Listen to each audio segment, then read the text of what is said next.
Sa Majesté a organisé le déjeuner de plus de 20 membres de sa famille le jour de Noël.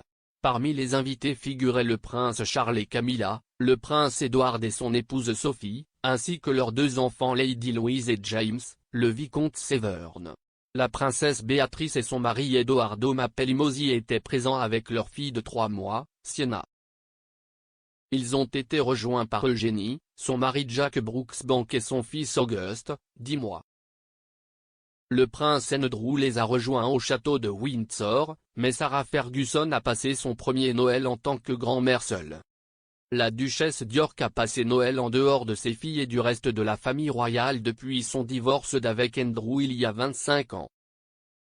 Des sources ont déclaré au Daily Express que Fergie était restée dans les résidences du Royal Lodge qu'elle partageait avec son ex-mari, tandis que le reste de la famille a célébré 3 miles à Windsor.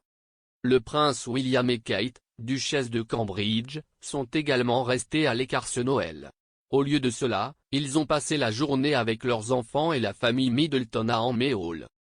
Andrew a laissé échapper l'un des secrets de Noël de la famille royale en 2008, alors qu'il se rendait au siège de la Leeds Building Society, récemment rénové, à Albion Street. Le duc d'York s'est vu remettre le jeu de société Monopoly pour marquer la visite, mais a poliment décliné. Il a révélé « Nous ne sommes pas autorisés à jouer au Monopoly à la maison ».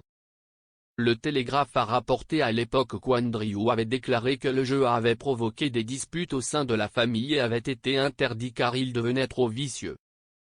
Bien que la famille royale ne puisse pas passer et collecter 200 livres comme de nombreuses familles britanniques le jour de Noël, elle suit toujours une foule d'autres traditions.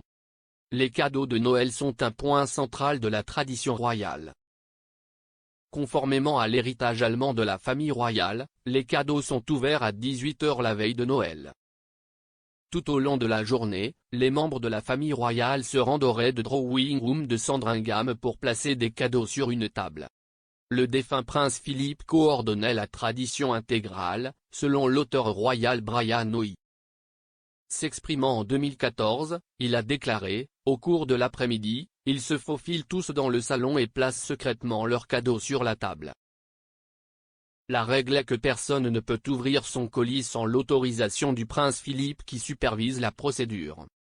Les membres de la famille royale s'offrent traditionnellement des cadeaux bon marché et amusants.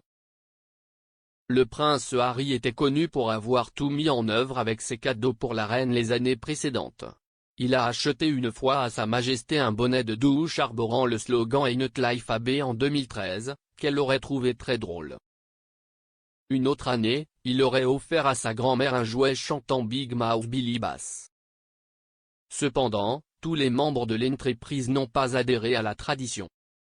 Personne n'a parlé à la princesse Diana de la coutume avant son premier Noël avec la famille royale en 1981. Monsieur Hoey a expliqué, la règle inflexible est que tout le monde doit ouvrir ses cadeaux devant toute la fête et lorsqu'ils ont vu pour la première fois les offres de Diana, tout le monde, sauf elle, a pensé que c'était hilarant. Ayant acheté à la princesse Anne un pull en cachemire, elle a reçu en retour un porte-rouleau de papier toilette.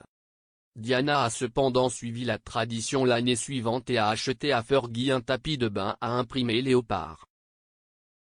Parmi les autres cadeaux comiques, citons le siège de toilette en cuir que Charles a reçu de sa sœur cadette Anne et le kit Grow Your Own Girlfriend que Kate a acheté une fois à Harry.